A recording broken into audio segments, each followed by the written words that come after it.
Hey guys, welcome back for another recap video of the Mystery Flesh Pit Flesh Scouts role-playing game. We're recapping session 8 today. And yeah, let's just go ahead and get right into it. Last time we had left off, the campers were at the Circus Clown Chimus. They had just gotten past a guard, quite brutally, if you'll remember, thanks to Jesse's help. And they found themselves at the base of the Circus Clown Chimus, trying to sneak past some of the other guards that were across from the lower visitor center.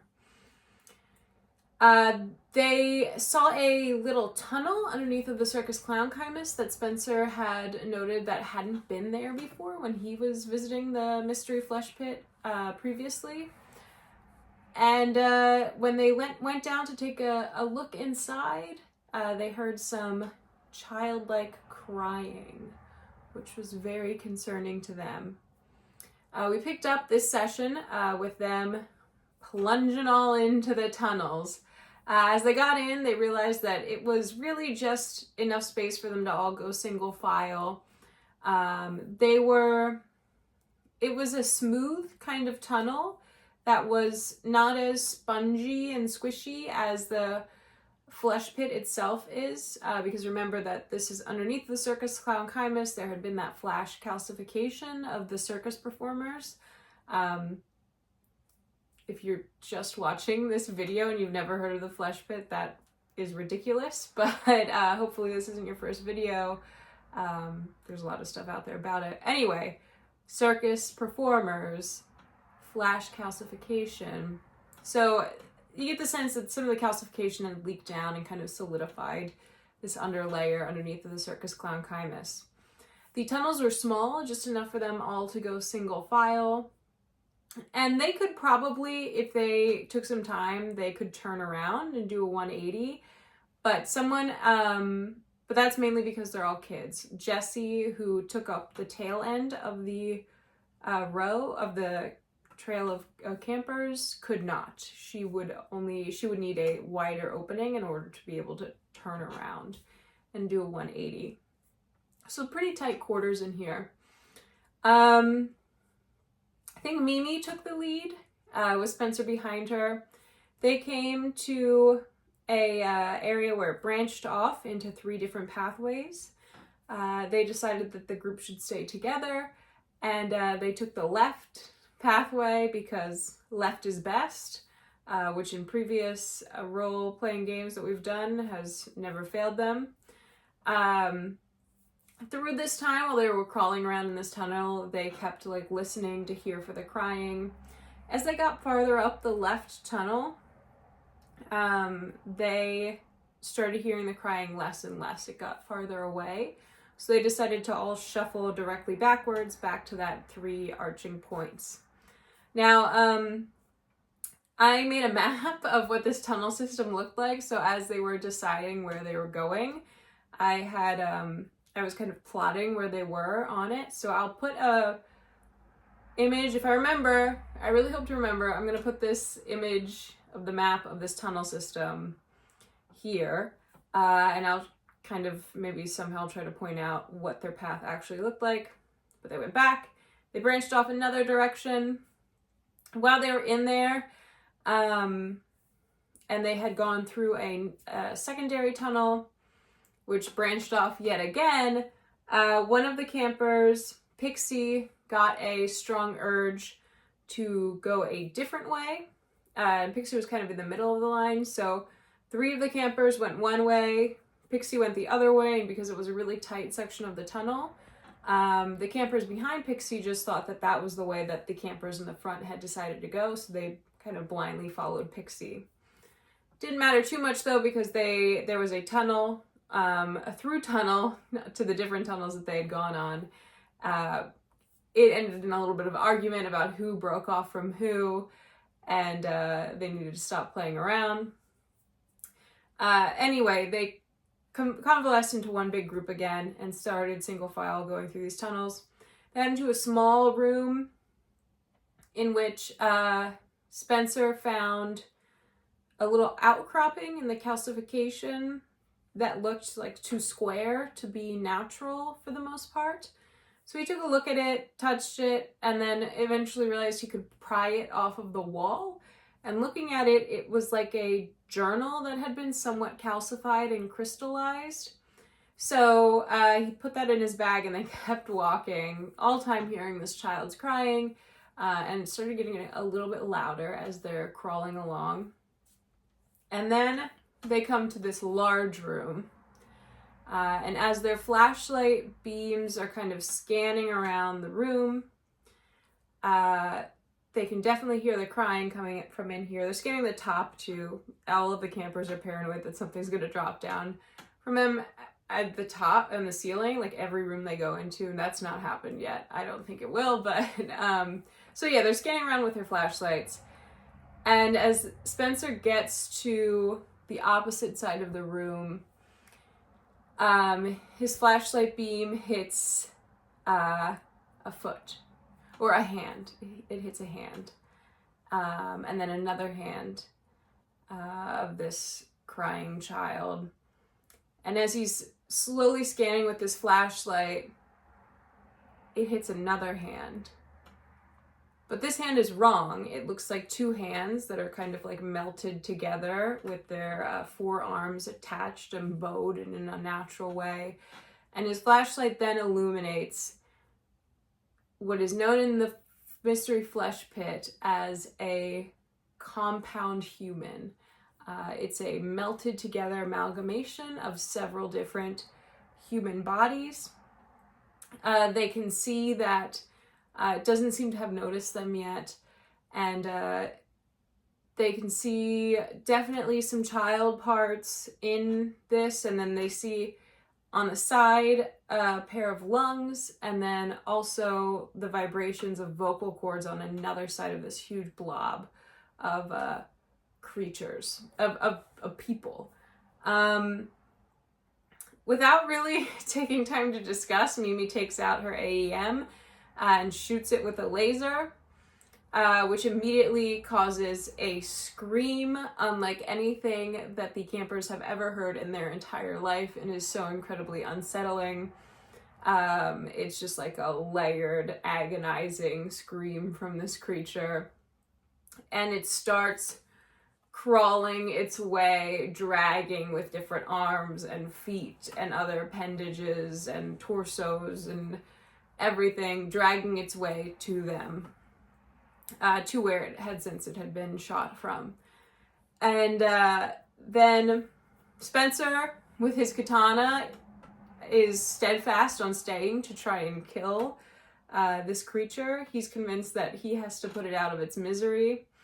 Mimi is scared and starts to backpedal away from this creature and grabs Spencer. Spencer does not succeed in his role to stay and try to fight the creature. Mimi is able to drag him back through the tunnels.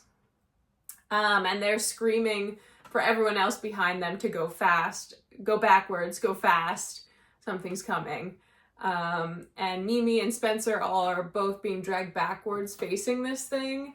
As it reaches the edge of this cave wall that they're, where the tunnel entrance is, that they're going backwards now. And there's this moment of relief that this thing is huge. There's no way it's fitting through these tunnels. We don't even know how it got here to begin with. And then Mimi and Spencer see a arm grasp onto the side of the tunnel, another arm, another arm, another arm, and the sounds of bones breaking and cracking and screaming as it's dragging itself and contorting itself to fit through these tunnels. It's not very fast. They're also not moving very fast either.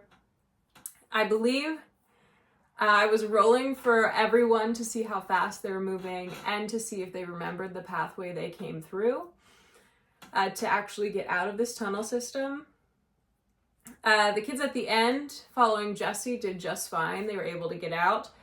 Spencer and Mimi were struggling a little bit. I believe it was Spencer who rolled a 1 on his flight to get away from the creature. Thankfully, Mimi could lend him a hand and helped him get just away.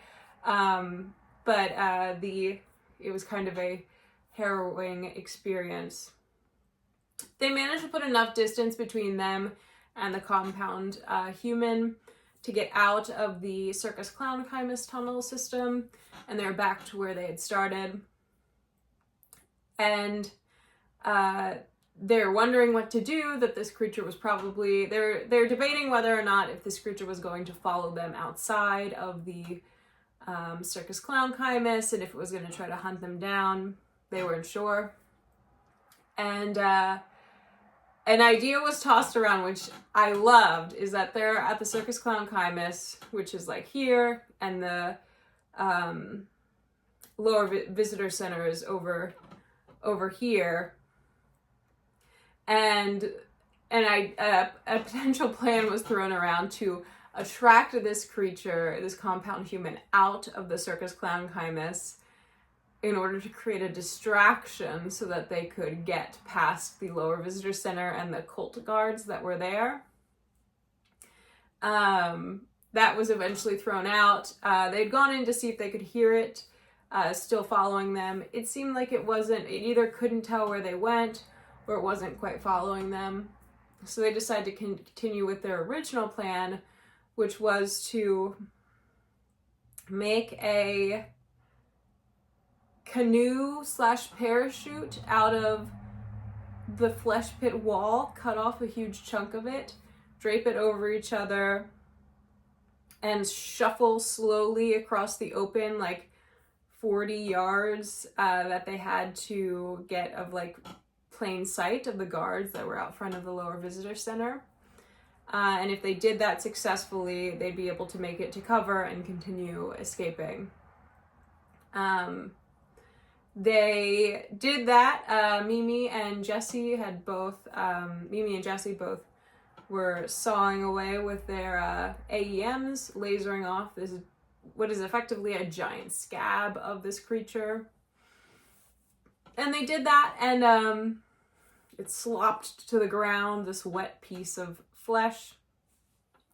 They pulled it up over their heads like a parachute and started shuffling along the flesh pit wall. I had them roll for every 10 yards, and at least over half of them had to succeed in their roll for them not to be seen in each of those rolls. And thankfully they all were able to do that, which is good for them, because someone definitely would have died if they were seen.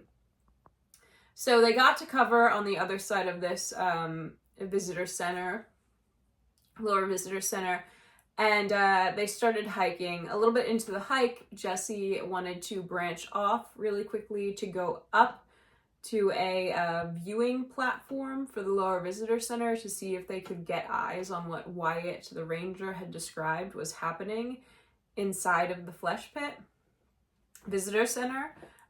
He had said that everyone was being held hostage there, that kind of thing. And so that's what they did. They hiked up. It was like an extra 15 minutes. And they hiked up to this viewing platform. And using the video camera that Riley had, they were able to zoom in on into some of the windows in the lower visitor center. They saw a group of hostages in the main kind of picnic area in the lower visitor center, and they saw a bunch of guards that were cultists kind of around these hostages. And then when they looked up to the upper viewing deck, they saw what looked like a group of cultists were communicating. One of the other campers on watching this video that Riley had recorded was able to kind of get a better sense about the dynamic that was going on here. It seemed like they were arguing a little bit, or strongly debating, maybe it would be a better word for it. And they had, it seemed like there were two different categories of cultists here, there was a power dynamic going on, and that three of the cultists, it seemed like most of the other cultists who were having this dispute were still deferring to these three cultists that seemed to be communicating with one another, that they were maybe some way more respected or more powerful than the other ones. That was about it that they got from that, though. But it did confirm what Wyatt said, is that the lower visitor center, and if that's correct, then likely what Wyatt said about the upper visitor center and the entirety of the park is that it is being overrun by these mystery cultists. And that was where we had left it for that session. Yeah, I have one more session to record. Hopefully I get that done soon and I can get the rest of these videos uploaded. But things are really starting to heat up in the flesh pit, and I'm excited to see what our campers are capable of. Thank you for watching.